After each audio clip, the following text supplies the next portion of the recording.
Welcome to Rise and Shine Daily Business Tech Boost with me, Charly Latham.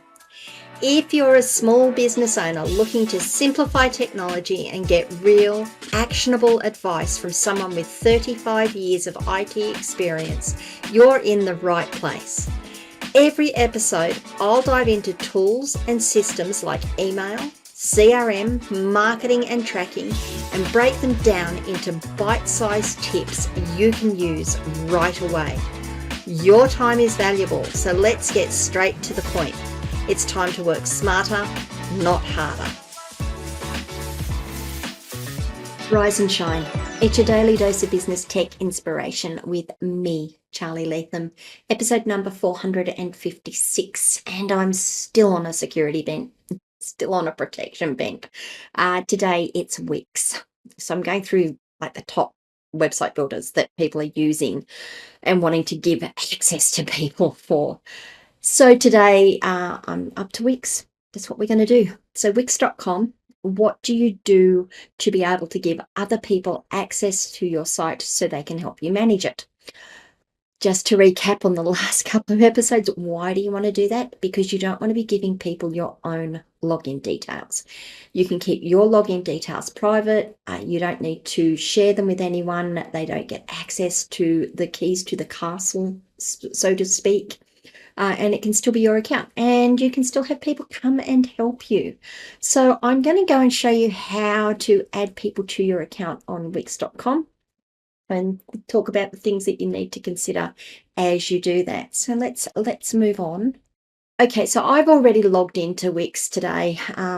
You log into Wix.com, enter your username and password, choose the website that you want to manage. Some of us have multiple websites on Wix that we manage. So again, choose the website you want to manage and just go and look at your website. Once you're in your website, this is your dashboard and you've got all the information. You can see I've just set up a test site here so that I can do this. The things that you are looking for is all the way down here is the settings button. If you click on settings on the left-hand side, you've got more information here as well. The thing that you want, let's go have a look. We've got site member settings, manage site members, sign up and login security profile. Nope, that's not what we want. What we want is roles and permissions. Site members is for people who join your site. As purchasers are, I believe. Roles and permissions is the ones that we want to look at here. For these are for collaborators. So when we're talking about inviting people in to help us manage our site, we're talking about inviting in collaborators. So let's click on roles and permissions.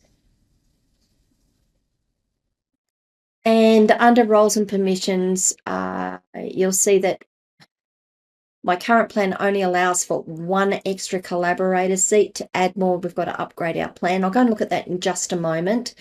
So if we can add one person to our site. So that's what we're going to do here. I'm going to click on invite collaborators. And again, if they've got a Wix account, check that they've got a Wix. Oh, that's not the email address I want. Check that they have whether they have a Wix account and what email they're using, and send them, use that email to invite them. If they don't, just use the email that they say to use. Ask them what email that they, let me try that again. Ask them what email they wish to use and put it in there. And then you can select the role. Things that you look at, that what roles do we have? We've got general roles. We've got an admin, a co-owner. They have access to edit, publish and manage the site. That includes billing, payment, financial information, domains and inviting people, but they can't delete or transfer the site. So be very careful. For someone like me, you'd probably give them admin access. For other people, you want to be, for other roles within your team, other types of roles within your team, you'd want to be a little careful about allocating that one. Website manager, they can manage, edit and publish the site. They can't manage billing, delete, duplicate or transfer the site. So that's probably a good one for your lead VA. Back office manager, they can access the data, the dashboard to manage site settings and apps, but they can't edit the site. Content writer, they're the people that can add text, links, media sources for this site, and collections in the CMS. They can also publish the site. What else do we have? We've got CMS roles here, so let's have a look. So you can see we've got a whole heap of roles here we can go through. The CMS editor, they can add or modify content management, I believe CMS stands for.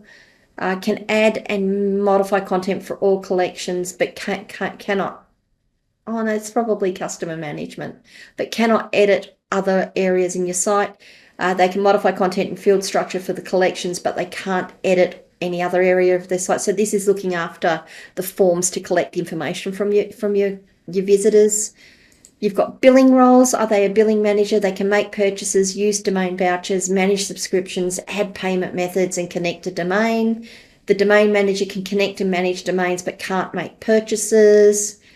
Marketing and customer, they can use all the marketing tools. A marketing manager can use all the marketing tools, contacts, automation, and site analytics, whereas the customer relationship manager can manage contacts, forms, tasks. They can look after the customers, basically. Blog roles, you can have someone who can fully manage the blog but not other areas of the site, so they can look after the articles on the site.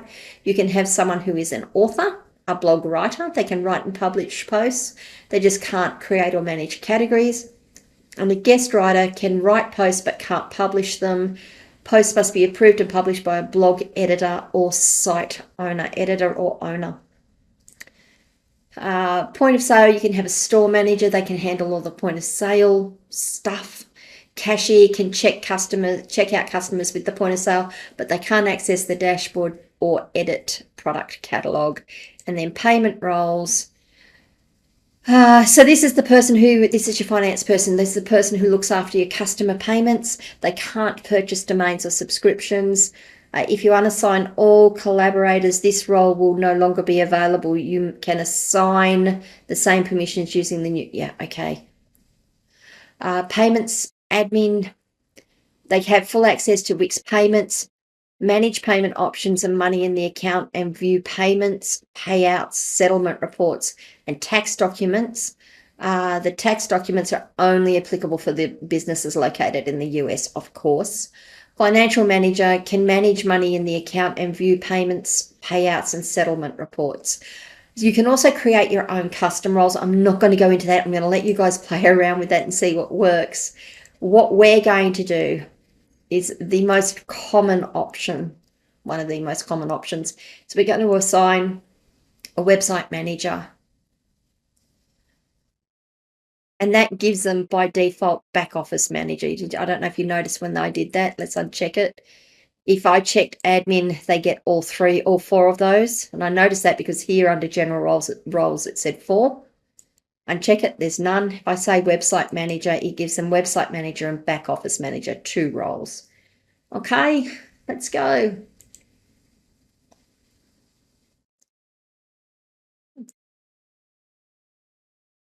And that's done. And now if you have a look here, it says it's pending. I'll have to go and accept the invitation and come in and manage my and manage the site using that if I want. Okay, let's have a look. We've got a change owner function here. What happens if I do a change owner function? This site cannot be transferred because of a problem. Okay, let's ignore that for now. It's probably because I'm not signed up and I don't have someone else to transfer it to. But what about our collaborator here? I can change their role. Sorry, let's do that again. Across on the right-hand side, you've got your 3 little dots. Remember, 3 dots normally means that there's a menu that you can access that's got really cool stuff in, generally. If we click on it, we can change the role that we've allocated. We can resend the invite. We can get the invite link and paste it into a DM or something so that they can get it, or we can remove them as a collaborator. So if you've got someone sitting in your collaborations list and you want to take them off the site, you need to come in and do the remove collaborator. Now, got to remember that one. Charly, remove collaborator. Let's go back and talk about that one. Now here you'll see I've reached my seat limit. I've got 1 of 1. I can upgrade my plan. I'm not going to do that, but let's have a look at what our plans give us.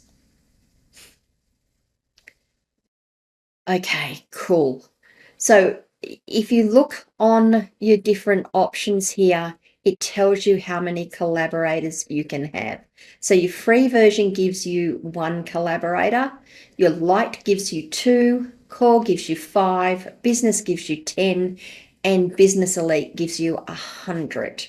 So if you're looking to add more people to write for you, to do things for you, it's going to affect how much you're paying per month. I am good with that. Let's just ignore that now because I'm not going to upgrade. And let me come back and have a chat to you guys. Okay, so the thing that I thought about as I was doing all of this, and the thing that I haven't mentioned in all of these videos, is when someone leaves your team or their role changes and they no longer need to access these sites or do things for you with these sites, you do need to go in and remove them as collaborators or remove them as members of the site. Remove their privileges so that you're keeping yourself safe. Remember, all of what we're doing here is not only just to make your life easy, it's also to protect you, protect your security, and make sure you are limiting the potentials for compromise by having too many people accessing the site, or even just giving out your own credentials.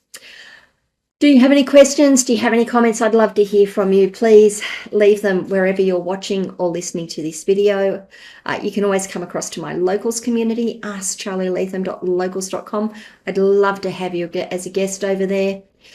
If you got something useful out of this video, please give it a like. I'd love to, I'd really appreciate that. Out of gratitude. There we go.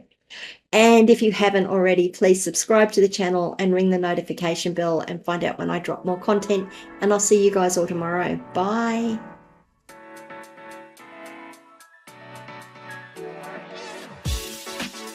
Hey there, thanks so much for tuning in to Rise and Shine, your daily business tech boost. I hope today's episode gave you some actionable insights that will make your business tech work smarter for you. If you found value, be sure to subscribe, leave a review, and share it with other small business owners who could use a daily boost. For more tips, tools, and resources, visit www.askcharlylatham.com. Until next time, keep rising, keep shining, and let's make tech simple together.